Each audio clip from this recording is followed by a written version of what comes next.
strength, my song, this cornerstone, this solid ground, born through the fiercest drought and storm. What heights of love, what depths of peace, when fears are still and striving cease. My comforter, my all in all, if here in the love of Christ I stand.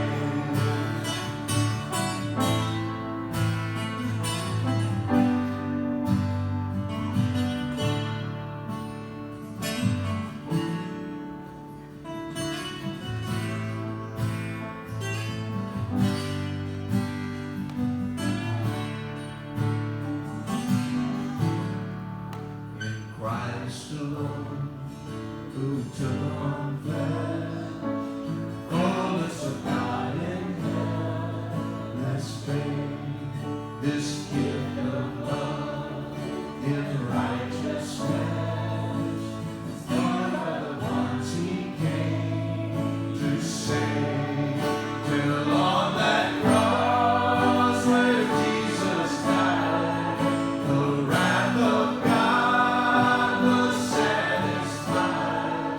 For every sin on Him was laid.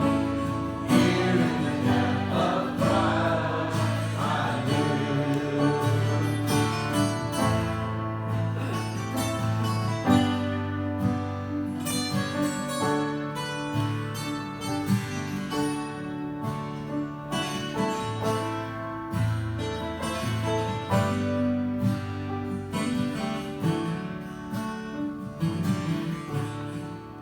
There in the ground His body lay, light of the world by darkness slain, then bursting forth in glorious day, up from the grave He rose again.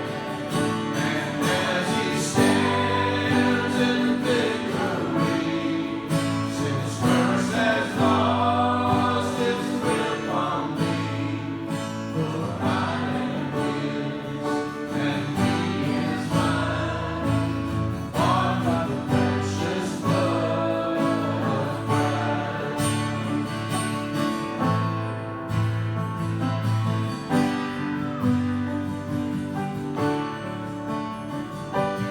You can stand with us. Stand.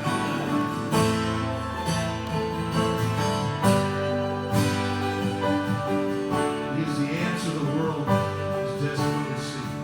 No guilt in life, no fear in death. This is the power of Christ in me.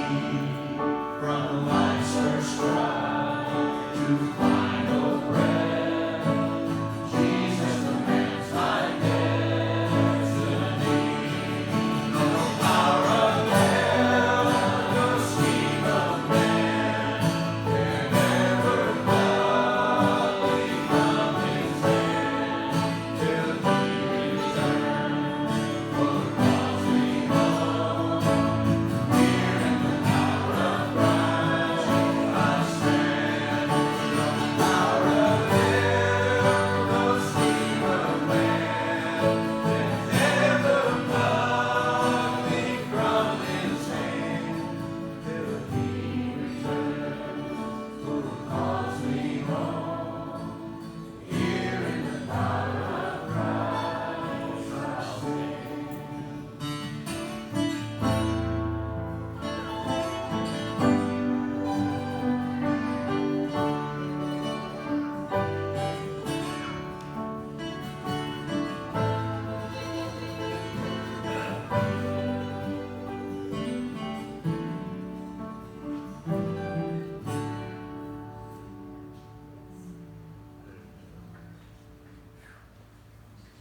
Powerful words that the world needs today.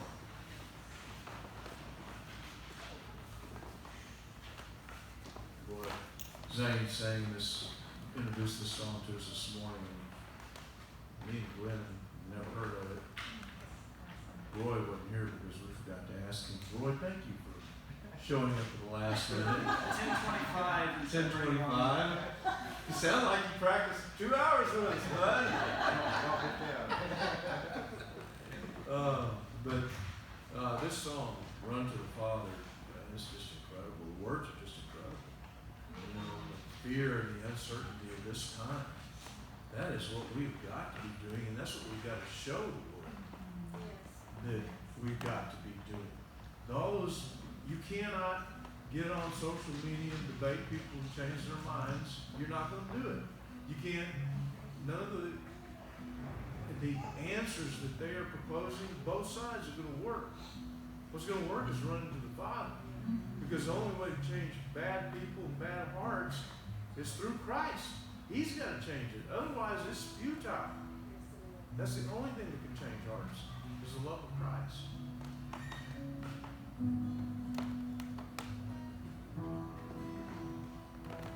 I've carried a burden too long on my own. I wasn't created to bear it alone. I hear your invitation to let it all go. I see it now, laying it down. I know that I need you. Run to the Father, fall in grace. Done with the hiding, the reason to wait. My heart needs a surgeon, my soul needs a friend. So run to the Father again and again and again and again.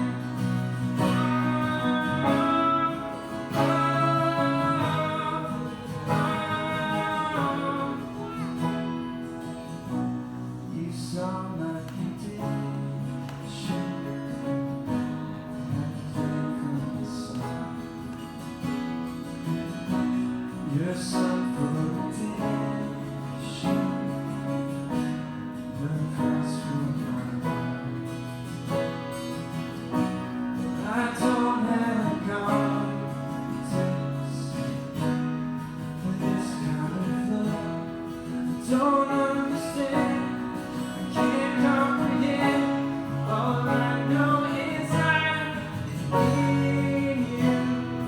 Run to the Father, fall in grace.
that, Lord, you'll be with Nathan as he brings the word to us.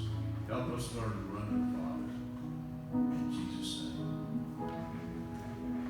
Amen. Whew. What? I think we could pray and go home, huh? Well, we might as well continue in Romans while we're here, while I'm here. We're continuing in Romans, and we're in chapter 7, verses 7 through 25a. If you don't know what all the A's and B's mean, then some of these verses could be split up into sections. There may be more than one sentence in a verse. And so I'm just going through the first sentence in verse 25 because it ends on a high note, and the second sentence in 25 ends on a low note, and we're going to start there on the low note next time. Okay? As wonderful as the gospel is, and I don't know how long you've been a believer. Maybe it's been decades, maybe it's been days, maybe you're not yet, or you are questioning your faith. I don't know where you are right now. But as we begin to live this out, and these wonderful truths of the gospel, and this idea that God is our Father, and that we can resort to Him and run to Him, and yet at times I think the Christian life can also become very difficult and maybe even feel unnecessarily complicated. I don't know if that's true of you, but I have spoken with many people, and I think even I myself, as I have read Romans chapter 7, that I've spoken with many people who very much identify with the kinds of things that Paul is saying.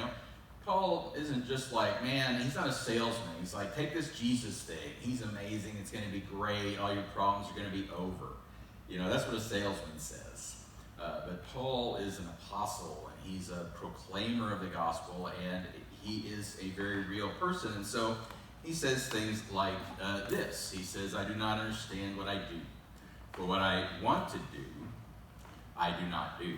But what I hate, I do. Can anybody relate to that? He says, for I have the desire to do what is good, but I cannot carry it out, I mean, we can argue about free will versus predestination, but, I tend to think that the truth is in the middle somewhere. We can will a lot of things, but it may not be that we will do those things, right? And Paul seems to be saying that. And he says, for I do not do the good I want to do, but the evil I do not want to do, this I keep on doing. And so Paul is really keeping us from seeing him as some sort of a giant, spiritual giant or a hero. He's being very transparent here, and I think many people have identified with his words here. Maybe you in this room can identify with this kind of autobiographical and introspective section in the book of Romans. And yet, I'm afraid sometimes we will read what Paul has said in this section, and we will assume it to be some sort of a description for the way Christianity ought to be. And I think that's when we perhaps go a step too far. When I was first really trying to understand the gospel and read the Bible for myself as a teenager, 16 or 17 years old, I was in a church, and this church was pretty, well, it was very legalistic, just kind of check the boxes and go to heaven sort of thing. And I remember the preacher getting up one time, and he made an analogy about living the Christian life and trying to overcome sinfulness. And he said, it's like trying to hold a ball underwater. That, you push it down here and it pops up over there, and you push it down here and it pops up over there, and as I contemplated that, I thought, wow, what a hopeless nightmare. It's just like God has given us something that can't be done, and I don't know, why would he do this? And that everything is conspiring against us, and that, for some reason we're kind of like many of the Greek myths, doomed to a futile effort, just always rolling a rock uphill and never able to cross the zenith of it or something. And maybe you've felt that way about the Christian life, and if you have, I don't blame you if you're somewhat disaffected by it. And I don't think that that's the way it's supposed to be. And I don't think that Romans 7 teaches that that's the way it's supposed to be. And so we're going to look at what it is supposed to be and what Romans 7 really is saying. So here's the big idea. It's a long sentence, but it's the whole sermon in one sentence, so what are you going to do? It's God's law brings the knowledge of good and evil. So we will discover that we're dead and cry out to him who raised Jesus from death. So if you forget everything else I said, you can write that sentence down, go back, study it for yourself, see if I got it right or whatever from this passage. So we're going to take it apart piece by piece as we normally do. And we're going to talk about how God's law brings the knowledge of good and evil. Now, we're talking about the law, and the reason we're doing that is because Paul has spent a lot of time talking about the law. Really, chapters 3 through 7 spend, the law is very much in view. He takes a little hiatus from it around chapter 6, but for the most part, he's talking about the law and he's wrestling with it. I've entitled this sermon, and it's really kind of a two-part sermon, It's Not You, It's Me. And the reason I've entitled it that is because Paul is talking about a breakup, right? And there's some sort of you're sitting across the table somewhere and you say, this isn't going to work out, and it's not you, it's me. And the reason that that's important is because Paul has pointed out that, we've needed to move past the law, and so we've broken up with God, as we talked about last time. That we broke up with him, that we went through a breakup with him according to a previous covenant. We didn't divorce him. God doesn't divorce his wife, and we're not able to divorce him because we were the unfaithful one as the nation of Israel. Remember we talked about last time. And so God, in order to start fresh with a new relationship, became a human being so he could die. Because that's the only other way out of a marriage covenant.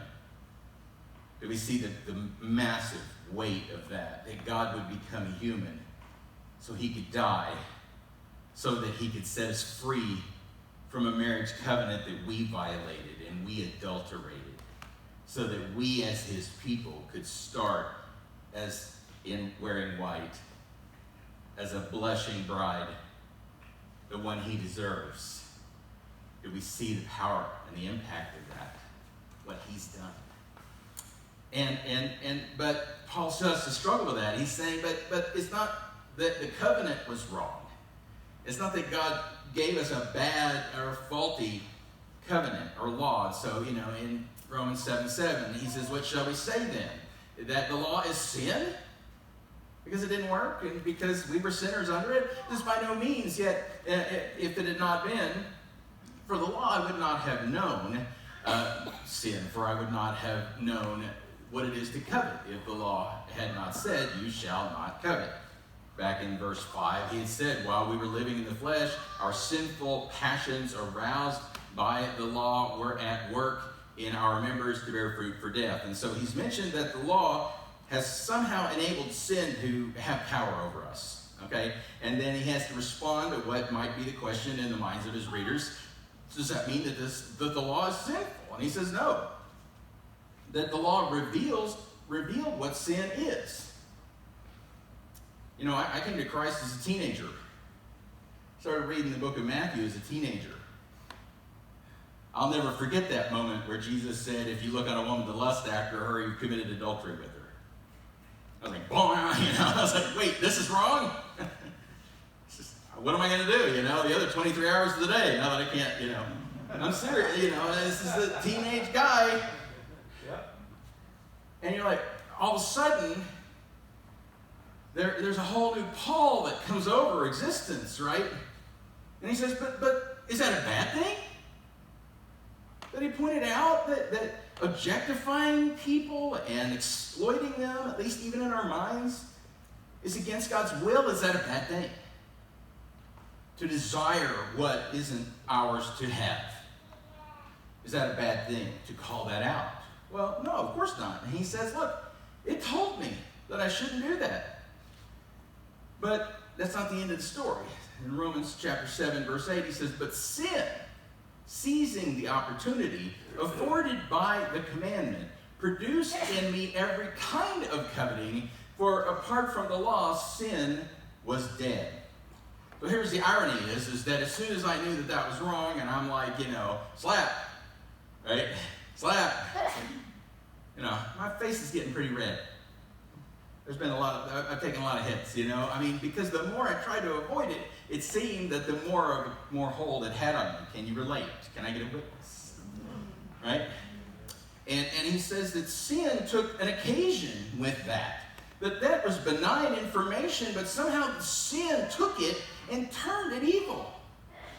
It gave sin the power to do something to me. Why? Because sin is missing the mark. And if there's no mark, sin goes into latency. It's irrelevant. Paul says the word dead, and he uses that for a reason, but to some degree, what he means is it's just irrelevant. Nobody talks about sin in a society where anything goes, right? Like ours. When was the last time you heard the word sin on the television? That it falls into irrelevance, doesn't it? And so he's saying it was irrelevant, but once it became relevant, once it was called out, then it woke up, right? And Paul says in Romans chapter 3, verses 19 and 20, he says, now we know that whatever the law says, it says to those who are under the law, so that every mouth may be silenced and the whole world held accountable to God. Therefore, no one will be declared righteous in God's sight by the works of the law. Rather, through the law, we become conscious of our sin. So once sin has arrived in our consciousness, it can begin to prey on our minds. And so in chapter 7, verse 9, he says, once I was alive apart from the law, but when the commandment came, sin sprang to life, and I died. In Romans chapter 6, verse 20, he was speaking to these Gentiles, and he's saying, when you were slaves to sin, you were free from the control of righteousness. You didn't have a dilemma in your life, right? C.S. Lewis said it something like this. He's like, you'll never know how strong temptation is until you try to resist. And so he's saying, I once I saw it was wrong and I tried to resist, I found out that it had power over me. It had control of me. And so, I think that as we talk about this section, that we need to understand that death for Paul is a very complex concept. It really has to do with separation. And in this case, it is this separation of our will and our actions. And we're going to talk about that more, okay? And he's saying, you know what? When I wanted to commit sin, I was alive. Because my spirit wanted to do it, and my body played along. Not that that was spiritually alive in the sense of being, in fellowship with God, but I experienced life in that my spirit and my body were on the same page. But when the command came, now my spirit and my body, they're separate from each other.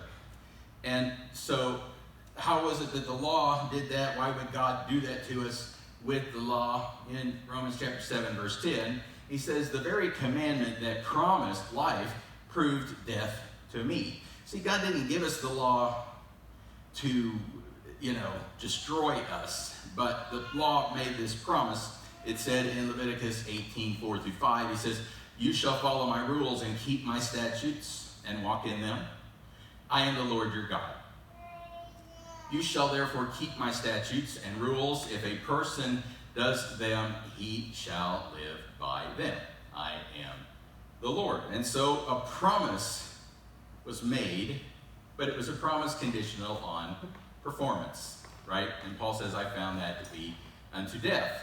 And in chapter 7, verse 11, he says, for sin, seizing the opportunity afforded by the commandment, deceived me, and through the commandment put me to death.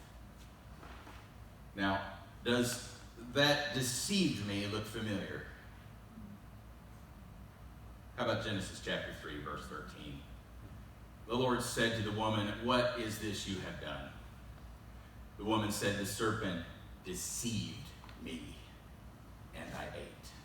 Paul is saying all of us have gone through our own Eden experience. All of us have had an opportunity to hear the word, obey the word. All of us have heard that hiss that said, "Just try it." All of us have succumbed and been deceived, and all of us have fallen.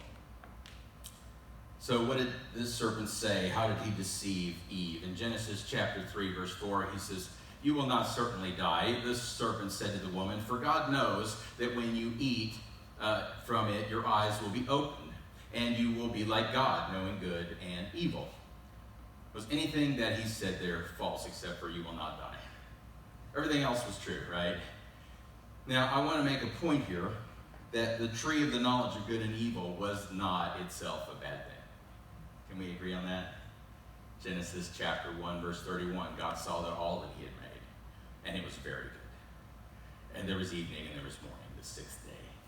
That God didn't make the tree of life and the tree of death. He didn't make the tree of good and the tree of evil, because that would mean that God would be the author of death and the author of evil. No, he made two good trees. Two trees that had legitimate purpose and function, both to grow right out of the middle of the garden. In Genesis chapter 2, verse 9, the Lord God made all kinds of trees to grow out of the ground, trees that were pleasing to the eye and good for food. And in the middle of the garden, there were the tree of life and the tree of the knowledge of good and evil. So what was wrong with Eve's sampling there, her tasting party? Could I suggest to you that it's just about emphasis, it's just about focus and direction? Notice how many times the word "you" is used here. You will not certainly die. You will eat. Your eyes will be open, and you will be like God. See, all that Satan had to do in her life and in my life and in your life is to get us to focus on ourselves. It's not about fruit. It's about choosing a self-contained life over the self-forgetting community that is eternity. We were made to participate in the Trinity. And yet, we've chosen to participate in the unity. It's just me. I'm going to keep my secrets. I'm going to take care of me. I'm going to climb that ladder. And rather than running up against the law and counting on God to help us, we said, "Thank you very much. I will earn your favor from here." And that is how sin used the otherwise good law to deceive us. Galatians chapter 3, verses 11 through 12 says it this way: "Clearly no one who relies on the law is justified before God, because the righteous will live by faith. The law is not based on faith. On the contrary, it says, the person who does these things will live by them." And so the deception is when I begin to take into hand to make myself what I need to be, when I take into hand to somehow fulfill God's will and somehow make him indebted to me, I have crossed that line into sin and death. So in Romans chapter 7, verses 12 and 13, he says, "So then the law is holy, and the commandment is holy, righteous, and good." This is so important. You know, if everybody in the church understood this from the very beginning, there would never have been an Islam. Why? Because what underpins Islam is God gave us a volume that could become obsolete. There would never be a Mormon church.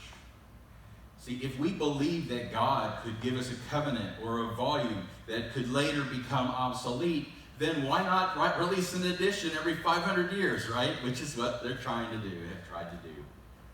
And Paul is making the point that this is not a brand new thing. This is not volume 2. This isn't plan B. This is plan A. It's just continuing on. And that the law has a very clear purpose to bring us right to where we are. See, Paul didn't have to come into the synagogue and undermine the law and point out how scribal errors and, translation errors, and here's a more perfect book. Paul didn't know he was writing scripture. Do you know that? Do you ever notice he's like, hey, Joe, I just thought I'd write you. I've been kind of gassy lately. I mean, you know what I'm saying, right? And thou shalt drink wine for thy stomach's sake. Right? Now everybody go home and apply that verse. It's not about volume 2. It's about the fulfillment of volume 1. That they can walk into synagogue and say, open your scroll. I want to show you who's been living behind it this whole time. And there's a new relationship with him. And that everything there has prepared you for this moment. We've got to see the beauty and the power, the knowledge of our God. We've missed it sometimes, I think. We think he's like us, So the law is good. It's righteous and holy. We're the ones with the problem, right? And so we've got to discover that we're dead.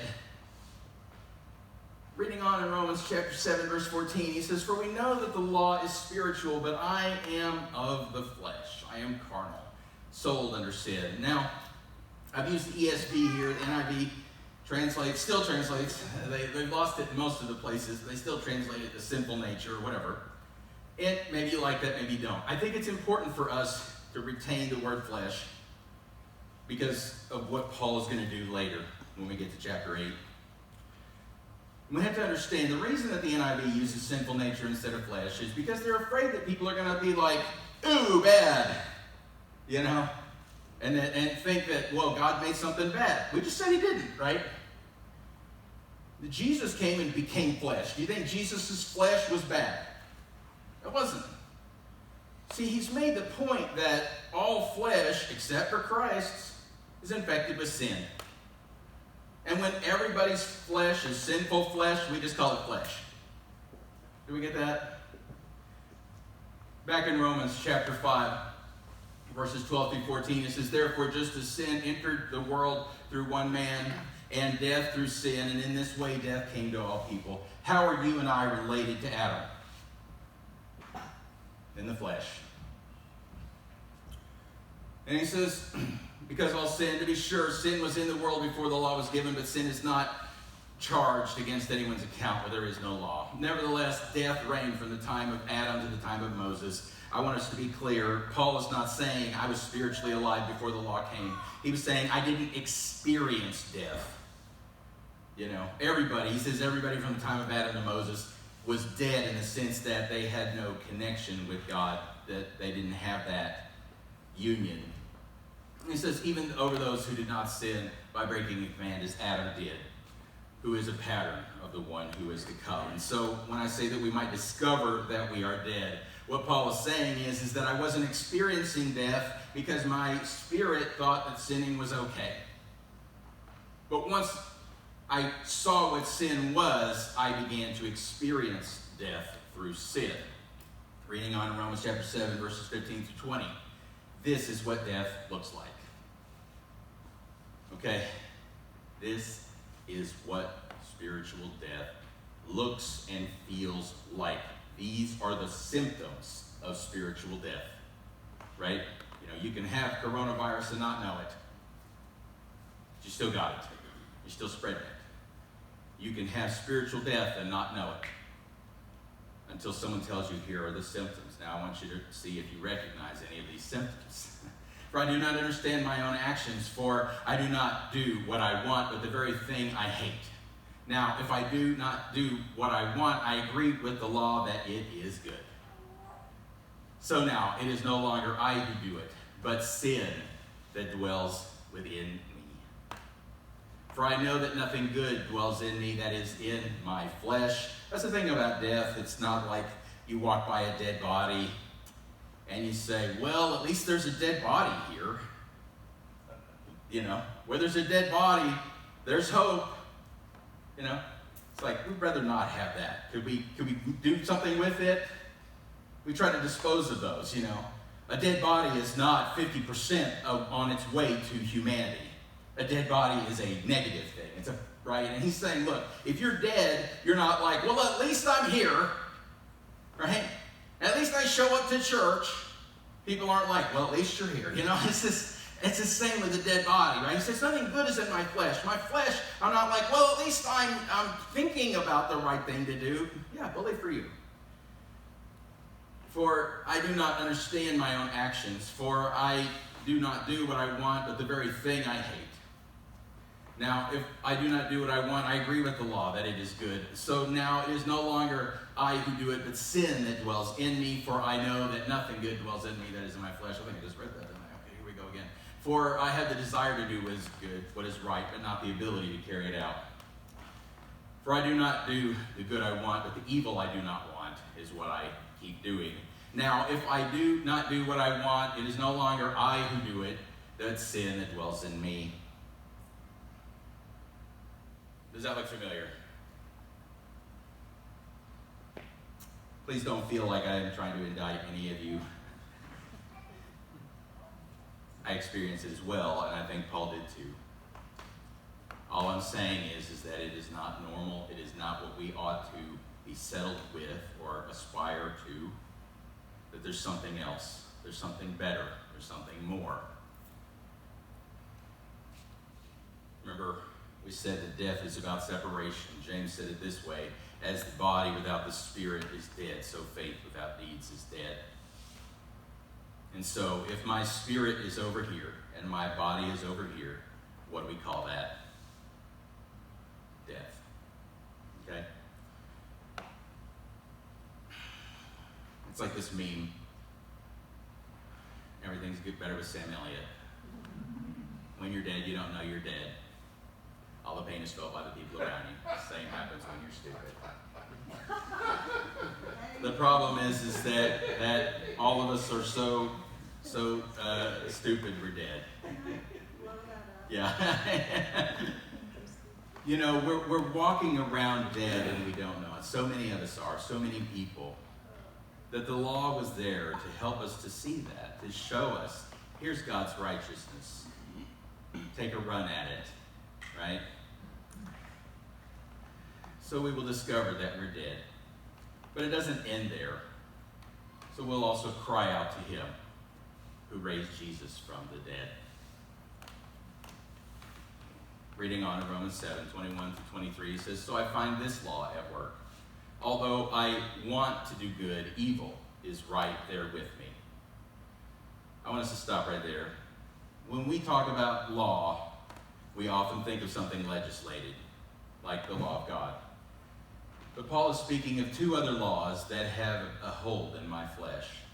One is this law, the law that says, when I want to do good, evil is right there with me. That is the statement of a law that has effect on humans. Has anybody encountered that law? Right? And he says, for in my inner being I delight in God's law, but I see another law at work in me. We don't discover that law until we try to do God's law. Right? And when we do that, what do we find out? We're dead. That's the name of that law, by the way. Waging war against the law of my mind and making me a prisoner to what? The law of sin. The law of sin says, God wants it, I hate it. God, prohibits it, I want it. That's the law of sin. The law of death is, what though I want to do good, I find myself longing for evil.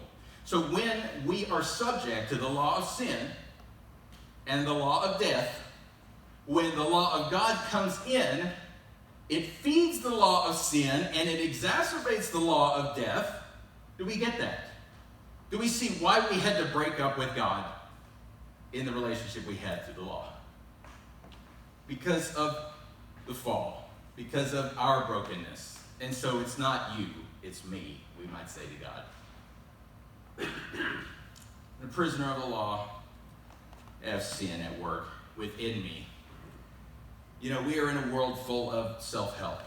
I don't know if you can see all this, but this guy's in a self-help book section. The power of yes, the power of no, the secret of working more, the secret of working less. It's all about them. It's all about you. You know, I mean, everybody has this amazing book, and they're going to change our lives, and it comes and goes because it generally is inadequate or incomplete. And the fact of the matter is that the more we attempt to fix ourselves under whatever auspices, the more we discover how unfixable we really are. Romans chapter 7, verse 24. This is where the law is supposed to bring humankind. What a wretched man I am. Now, if we stop there, it's a pretty sad story. But we don't have to stop there. Who will rescue me from this body that is subject to death? This body of death. This dead body. You ever see Weekend at Bernie's? We're Bernie, right? And we're dragging this corpse around, and it is getting smellier and smellier. And we cry out, who will set me free from this dead body? Carl Jung, who's not a believer, psychologist, he recognized the law of death. He stated it this way: what you resist persists. So what hope can there be to find life? Well, we talked about how we are Israel, right? And we hold the promises that God made to Israel. So I want to share a promise. Ezekiel chapter 37. The hand of the Lord was on me, and he brought me out by the Spirit of the Lord and set me in the middle of a valley, and it was full of bones. And he led me back and forth among them, and I saw a great many bones on the floor of the valley, bones that were very dry. He asked me, Son of man, can these bones live? I said, Sovereign Lord, you alone know. You see, when we're in a situation like that, when there is no hope in the physical, when the bones aren't just dead, they are dry, then we must defer, as Ezekiel did, to God. And so God gives him his solution to these dead, dry bones. He says, then he said to me, prophesy to these bones and say to them, dry bones, hear the word of the Lord. Do you notice that he doesn't say, command the dry bones, get up? Because that would be mean. Right? He says, dry bones, he says, this is what the sovereign Lord says, I will make breath enter you, and you will come to life. I will attach tendons to you, and make flesh come on you, and cover you with skin, and I will put breath, spirit in you, and you will come to life, and then you will know that I am the Lord. It's through the power of God's promise that life comes from death, isn't it? And we're the holders of that promise. So Romans chapter 7, verse 25a, thanks be to God who delivers me through Jesus Christ our Lord. I want us to notice the tense of the verse there. He doesn't say who has delivered me. He doesn't say who will deliver me. He said who is delivering me. Folks, because you maybe identified some death in your recent history, doesn't mean there's no hope. It doesn't mean you're not saved or you're not justified. It means that God's still working on you, and he's still working on me. But what we have to remember is that when I find that I have failed in some way, when I smell the whiff of death in my own life, I must resist the urge to resort to law in order to make it better. Because that's not a faith. I must commit it to him. I must trust in him. I must continue to believe his promise of new life. And we're going to talk more about that next time. But just to encapsulate this wasn't just a random theme that Paul came up with when he was in Corinth or Cenchrea and sent this letter. This is an ongoing, this is the gospel. You see, Jesus didn't just save us from our past. He's not just going to save us at the end. He is currently saving us by faith through grace. And so to encapsulate everything, he says the sting of death is sin. And the power of sin is what? The law. But thanks be to God. He gives us the victory through Jesus Christ. That's the message for this morning. I'm going to lead us in some prayer, and then we'll have some more time of worship. Father, we come to you.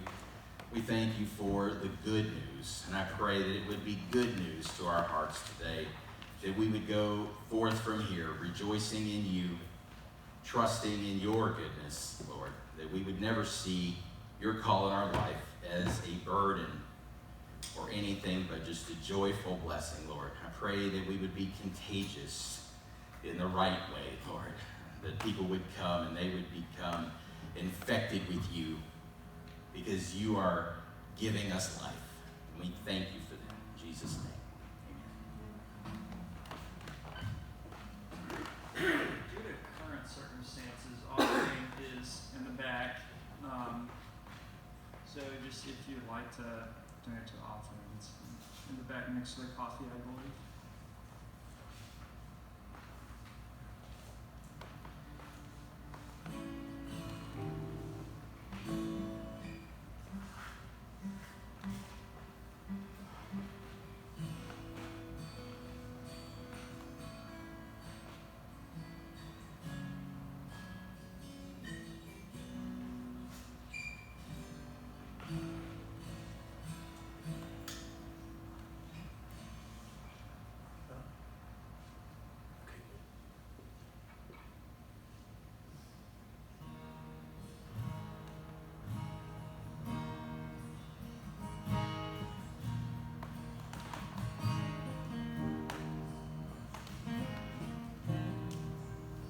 For the throne of God above, I have a strong and perfect plea.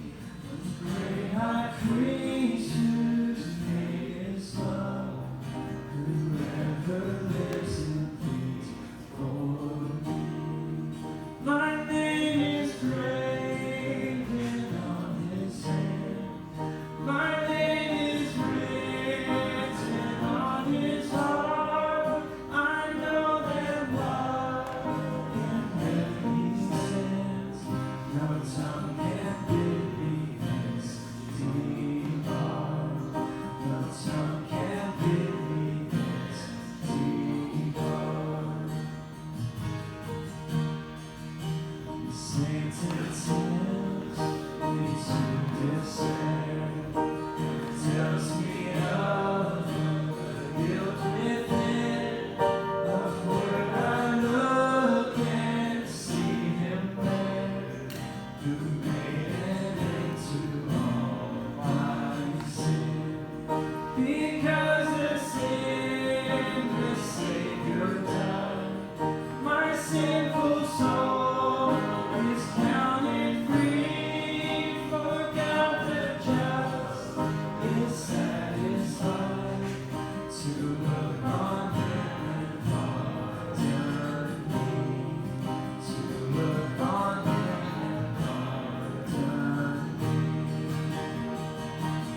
Pearl's mother, is that right? Who passed away?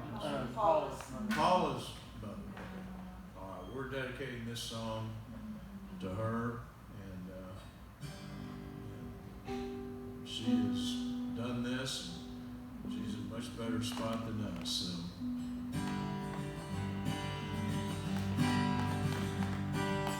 Some black morning, when this life is over, I'll fly away to that home on God's celestial shore. I'll fly away.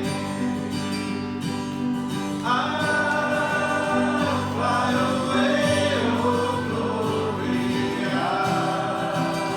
Fly away.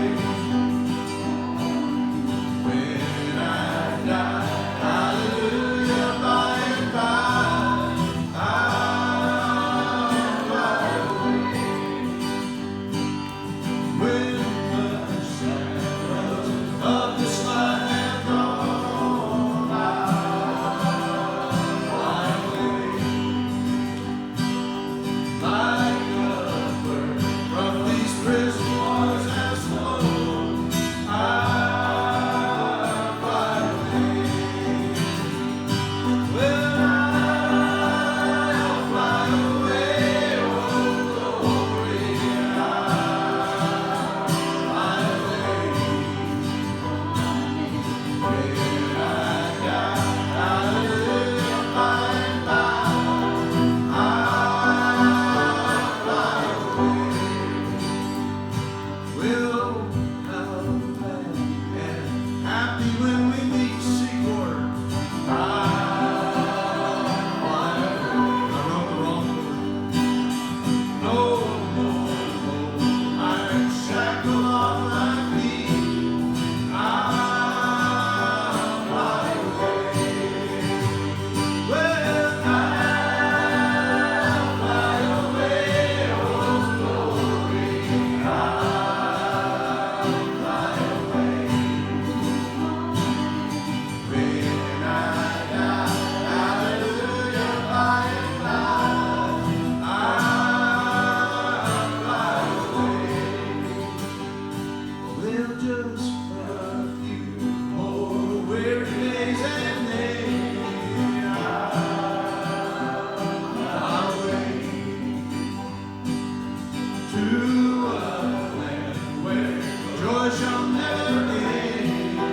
I'll fly away. Let's listen to some music. I'll fly away, oh glory. I'll fly away. When I die, hallelujah, by and by, I'll fly away. Well, I'll fly away, oh glory. I'll fly away. When I die, hallelujah, by and by, I'll fly away. Oh, I could just see his hands and laying the mandolin on that song. She was a mandolin player Is that right? Uh-huh. That's awesome. for many years. Awesome. Much better player than I am. Gwen's gonna end